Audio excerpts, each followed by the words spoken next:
Assalamualaikum warahmatullahi wabarakatuh. Halo teman-teman semua, kami dari kelompok 3. Perkenalkan, saya Hamdi Arkan Muhammad. Saya Siti Rofiatul Adawiyah. Nama saya Alza Safatama. Baik, kita masuk ke efek dilusi.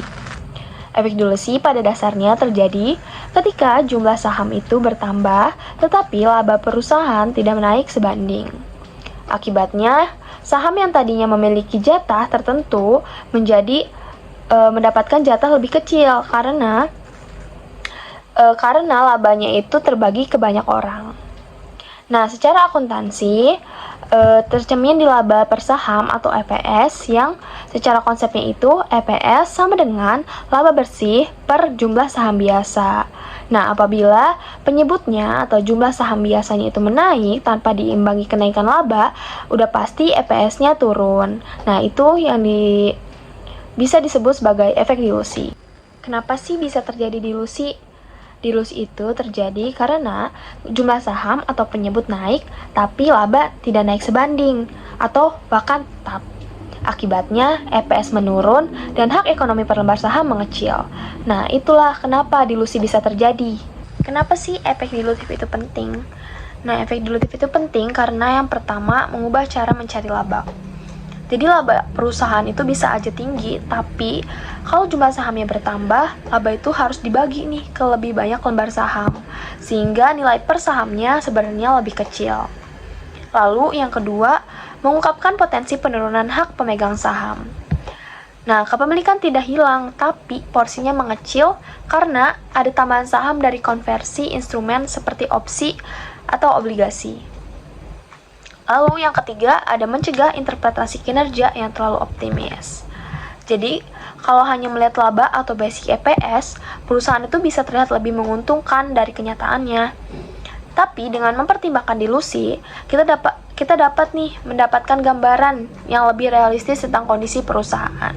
Di sini ada contoh sederhana mengenai efek dilutif. Misalnya, ada sebuah perusahaan dengan laba 100 juta dan saham 10 juta per lembar.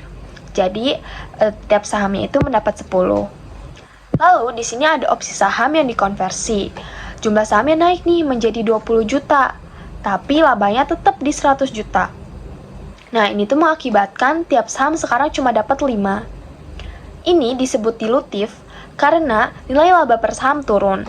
Jadi, bukan perusahaan yang rugi, tapi bagian tiap pemegang saham jadi lebih kecil karena harus dibagi ke lebih banyak saham. Mungkin begitulah contoh sederhana ya mengenai efek dilutif. Lalu apa sih bedanya dilutif dengan anti-dilutif? Jadi dilutif itu adalah kondisi ketika suatu instrumen seperti opsi, waran, obligasi, konversi, dan lain-lain itu jika diasumsikan dikonversi menjadi saham biasa akan menurunkan laba atau EPS.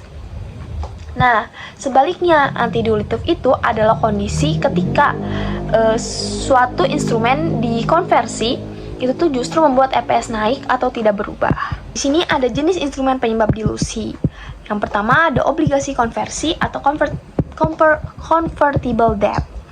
Nah, ini tuh awalnya hutang, tapi bisa diubah menjadi saham. Nah, saat dikonversi menjadi saham, jumlah sahamnya itu bertambah cukup besar, sementara kenaikan labanya tidak cukup menutup efek itu, karena dikarenakan bunganya hilang. Nah, disinilah EPS menjadi turun dan terjadilah dilutif. Lalu yang kedua, ada saham preferen konversi. Jadi ini awalnya bukan saham biasa, tapi bisa diubah menjadi saham biasa.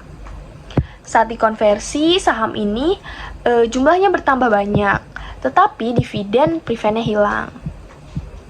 Tapi penambahan sahamnya tetap lebih dominan, sehingga EPS-nya tuh biasanya turun. Lalu yang ketiga ada waran saham atau warrants. Waran saham itu adalah hak untuk membeli saham dengan harga tertentu. Nah, kalau misalnya harga pasar lebih tinggi, waran tuh pasti akan digunakan. Nah, saham baru tuh pasti terbitkan ketika waran ini digunakan, dan jumlah saham pasti akan naik, dan EPS itu bisa turun. Lalu, yang keempat ada opsi saham atau stock option. Nah, stock option ini mirip-mirip dengan waran, biasanya tuh tapi untuk karyawan. Nah, kalau misalnya dieksekusi, itu tuh saham akan bertambah karena tidak ada kenaikan laba langsung, nah itu tuh EPS menjadi terdorong dan terjadilah dilutif.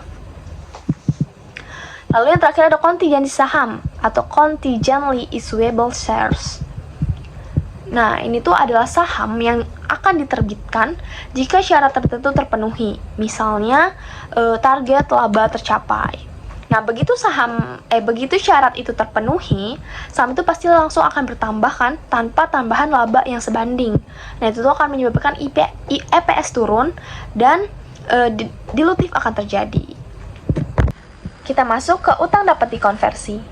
Utang dapat dikonversi itu adalah obligasi yang memberikan hak kepada penggunanya untuk mengubah utang tersebut menjadi sekuritas lain yang biasanya itu diubah menjadi common stock atau saham biasa.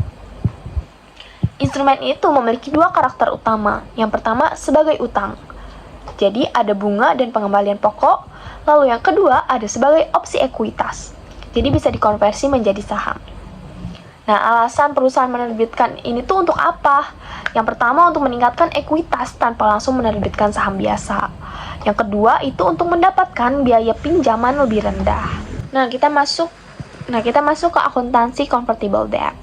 Jadi akuntansi convertible debt itu adalah perlakuan ya terhadap utang yang memiliki fitur konversi sebagai instrumen campuran. Jadi convertible debt itu kalau di akuntansi itu menjadi instrumen campuran atau compound yang dimana pencatatannya itu menggunakan metode with and without. Jadi untuk memisahkan nilai total menjadi komponen liabilitas dan komponen ekuitas. Nah, gimana sih cara memisahkan gitu loh antara komponen liabilitas dan komponen ekuitas? Jadi yang pertama itu kita tentukan total nilai wajar dari utang dapat dikonversi dengan with, komponen liabilitas dan ekuitas. Nah, yang kedua, kita tentukan nih komponen liabilitas dengan cara menghitung nilai kini neto atau net present value. Dengan cara mendiskontokan seluruh arus kas masa depan yang telah diperjanjikan dengan menggunakan suku bunga pasar. Lalu yang terakhir, kita kurangi komponen liabilitas yang tadi kita hitung pada langkah kedua dari nilai wajar utang dapat dikonversi. Jadi untuk mendapatkan nilai komponen ekuitas. Jadi intinya itu kita hitung dulu per value dari convertible debt ini pada saat penerbitan yang di dalamnya ada komponen tersebut ya, dan hitung nih berapa komponen liabilitasnya. Maka kalau dikurangkan itu akan mendapatkan equity komponen, kurang lebih seperti itu. Sekarang kita masuk ke contoh soal. Rose Group menerbitkan 2000 lembar obligasi dapat dikonversi pada awal tahun 2019. Obligasi memiliki jangka waktu 4 tahun dengan suku bunga tercatat sebesar 6%. Dan diterbitkan pada nilai yang sama dengan nominal yaitu 1.000 euro per lembar. Jumlah uang yang diterima dari penerbitan obligasi ini adalah 2 juta euro. Bunga terutang secara tahunan pada tiap tanggal 31 Desember. Tiap obligasi dapat dikonversi menjadi 250 lembar saham biasa bernominal 1 euro per lembar.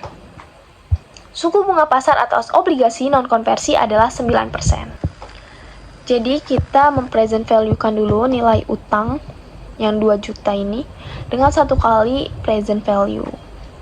Lalu kita kemudian mempresent value-kan nilai-nilai bunga yang ini yang 120 euro yang bersifat berkala dengan tempo yang sama menggunakan present value anuitas ya atas bunga, dan ketemu hasilnya ini 1.416.860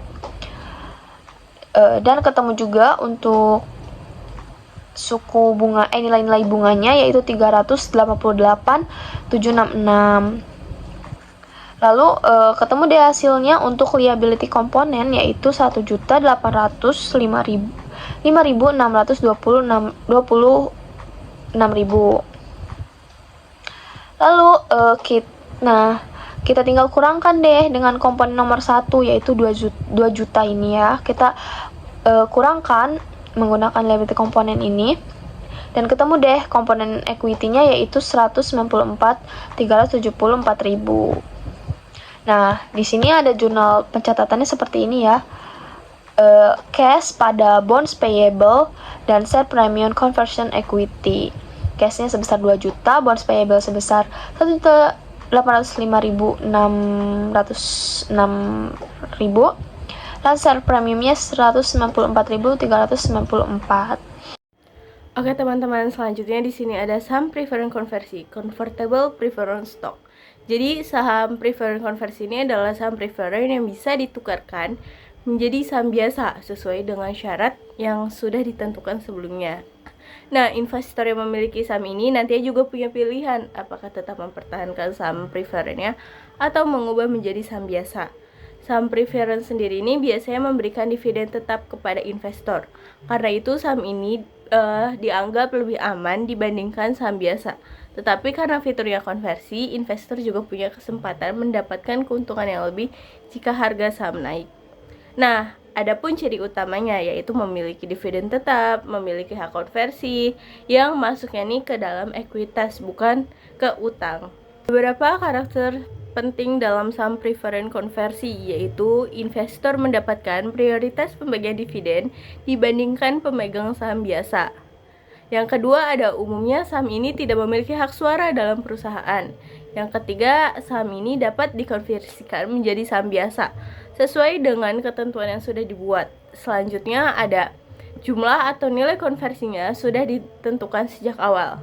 Jadi, saham preferred konversi ini memberikan keuntungan berupa keamanan dividen tetap, tetapi juga menjadi peluang keuntungan tambahan dari perubahan menjadi saham biasa. Selanjutnya di sini ada tujuan penerbitan. Jadi perusahaan memberikan saham preferred konversi karena memiliki beberapa keuntungan. Yang pertama nih, perusahaan bisa menarik investor tanpa harus menambah hutang terlalu banyak. Yang kedua ada mengurangi resiko gagal bayar. Jadi perusahaan ini tidak terbebani pembayaran bunga seperti jika meminjam uang dari bank. Nah, yang ketiga nih memberikan fleksibilitas untuk mengatur struktur modal. Yang terakhir, perusahaan ini bisa mendapatkan dana dari investor sambil menunda bertambahnya jumlah saham biasa yang beredar.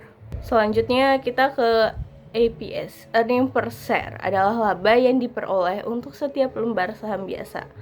Nah, EPS dasar nih dividen saham preferred harus dikurangi terlebih dahulu dari laba bersih perusahaan.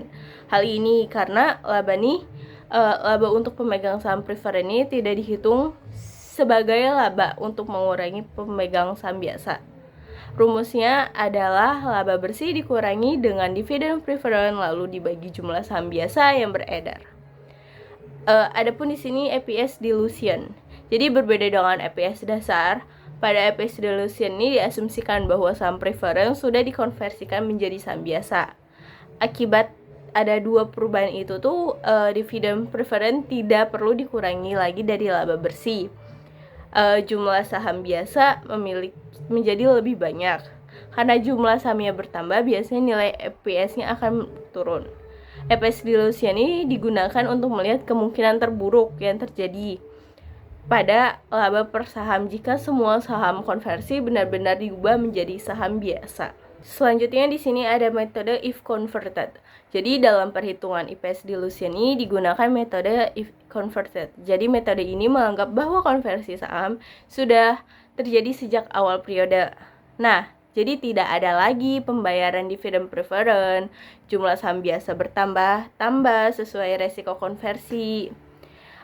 Biasanya hasil akhirnya ini membuat IPS menjadi lebih kecil. Kondisi ini disebut dilutif. Tetapi kalau ternyata EPS-nya malah naik setelah dihitung, maka disebut anti-dilutif dan tidak dimasukkan ke perhitungan EPS dilution. Oke teman-teman, sekarang kita lihat contoh soalnya ya. Jadi PT Maju Jaya memiliki data laba besi sebesar 100 juta, dividen saham preferred sebesar 20 juta, saham biasa beredar 10 lembar, saham preferred dapat dikonversikan menjadi 5.000 saham biasa. Nah, untuk mencari IPS dasarnya nih, awalnya tuh 100 juta dikurangi dengan 20 juta. Karena rumus IPS dasar nih sama laba bersih dikurangi dividen preferred dibagi saham biasa. Kan hasilnya 80 juta nih yang tadi. Kemudian dibagi tuh dengan saham biasa yang 10.000 sehingga hasil EPS dasarnya adalah Rp8.000 per saham. Lalu pada EPS dilution, saham preferred ini dianggap sudah dikonversi menjadi 5.000 saham biasa tambahan. Yang tadi itu yang saham preferred dapat dikonversi menjadi 5.000 saham biasa. Jadi selanjutnya nih 100 juta dibagi dengan 15.000 saham. Hasilnya sekitar 6.667 rupiah per saham. Karena IPS turun nih dari 8.000 ke 6.667, maka kondisi ini disebut diluktif. Nah, selanjutnya nih ada keuntungan dan kelemahan bagi investor. Bagi investor, saham preferred conversi ini memiliki beberapa keuntungan. Yang pertama tuh investor bisa mendapatkan dividen tetap sehingga lebih aman dibandingkan saham biasa. Selain itu, harga saham biasanya naik. Investor bisa mengubah saham preferrednya menjadi saham biasa untuk mendapatkan keuntungan yang lebih besar. Tetapi juga ada kelemahannya nih.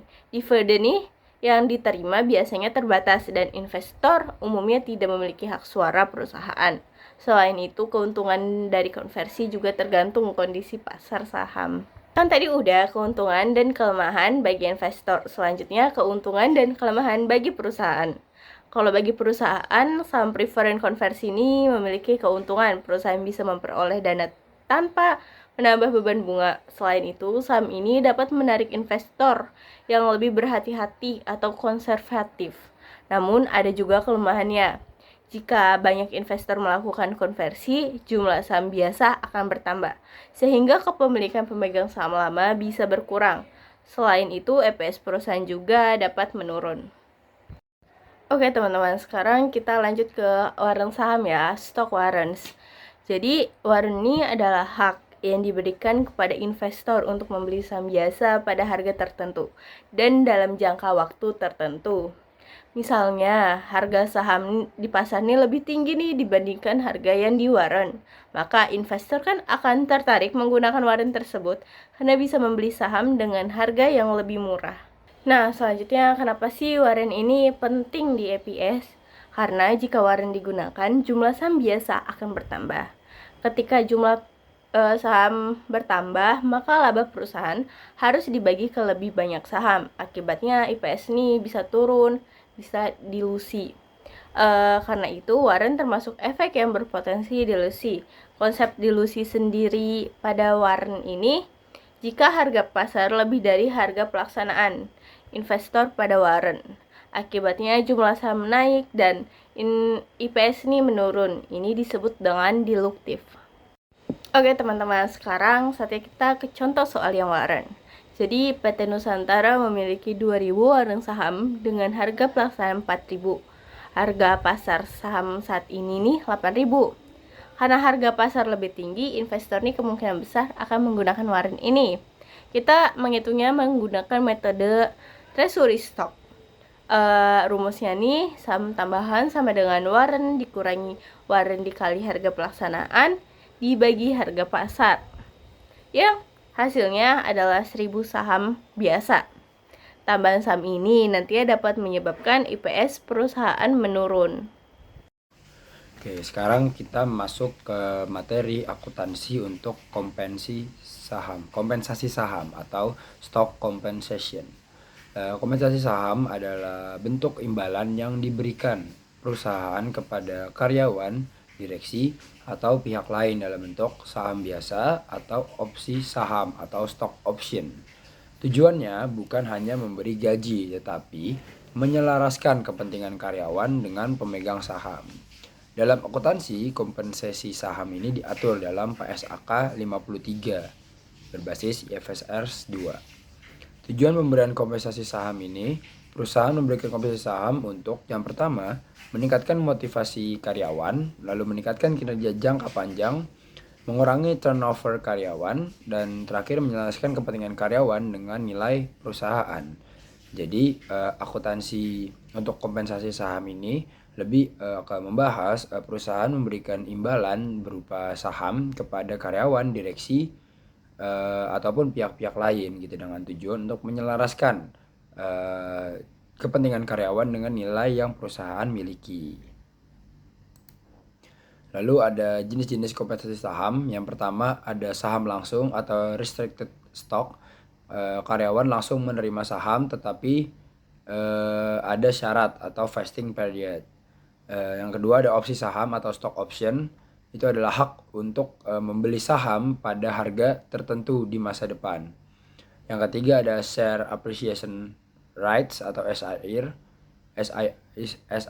SIR hak menerima kenaikan nilai saham tanpa membeli saham gitu. Jadi dia menerima hak atas kenaikan sahamnya, cuman dia tidak membeli saham. Itulah kurang lebih. Lalu dalam akuntansi, kompetensi saham ini diakui sebagai beban meskipun tidak mengeluarkan kas karena memang jadinya membagi keuntungan dari saham tersebut walaupun memang tidak mengeluarkan kas. Yang kedua, diukur berdasarkan nilai wajar atau fair value pada saat pemberian atau grant date. Dibebankan secara bertahap selama periode jasa atau vesting period jika ada syarat waktu kerja. Jadi memang ini tergantung ke perusahaannya masing-masing lagi. Selanjutnya kompensasi saham ini bentuknya itu bisa jadi saham langsung, opsi saham, dan juga hak kenaikan nilai saham seperti yang kita jelasin.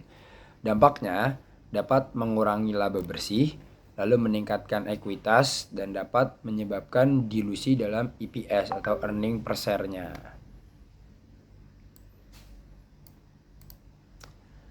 Laba per saham atau earning per share. Ya, pertama ada EPS dasar. EPS dasar ini untuk mengukur laba berdasarkan saham yang telah beredar. Dengan rumus, earning per share sama dengan laba bersih dikurang dividend preference dibagi rata-rata tertimbang saham biasa. Nah, ciri utamanya kalau misalkan EPS dasar ini tuh menggunakan data yang aktual, lalu tidak memperhitungkan potensi saham. Jadi memang yang terjadi pada saat itu gitu, karena memang base-nya adalah actual base gitu kurang lebih teman-teman. Lalu ada EPS dilution, jadi mengukur dampak jika semua instrumen berpotensi saham bisa dikonversi. Instrumen yang diperhitungkan itu pertama ada utang konversi, lalu saham preference konversi, lalu ada opsi dan warrant.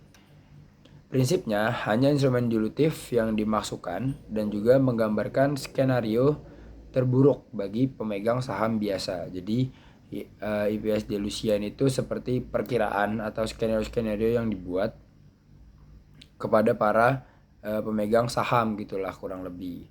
Ini tuh emang ya untuk mengukur dampak-dampak dari instrumen-instrumen saham lah kurang lebih.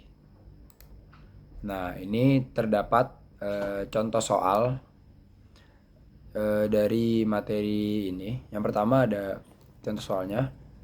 PT Global memiliki laba bersih 1.500.000, dividen preference sebesar 300.000, lalu saham biasa sebanyak 300.000 lembar. Tambahan obligasi investasi bunga 150.000 dengan pajak 20% ditambah 60.000 saham. Lalu warrant saham tambahan bersih sebanyak 40.000 saham. Hitung EPS dilutionnya. Rumusnya adalah laba disesuaikan sama dengan 1.500.000 dikurang 300.000 ditambah buka kurung 150.000 dikali 80% tutup kurung. Lalu yang hasilnya adalah 1.320.000. Lalu total sahamnya 300.000 ditambah 60.000 ditambah 40.000 yaitu jadi sebanyak 400.000 lembar saham. Jadi EPS dilutionnya sebanyak 1.320.000 dibagi 400.000 sama dengan 3,30. Jadi ini adalah contoh perhitungan dari EPS dilution gitu teman-teman kurang lebih. Mungkin sekian dari presentasi kami terkait dengan EPS atau earning per share. Kurang lebihnya mohon maaf. Wassalamualaikum warahmatullahi wabarakatuh.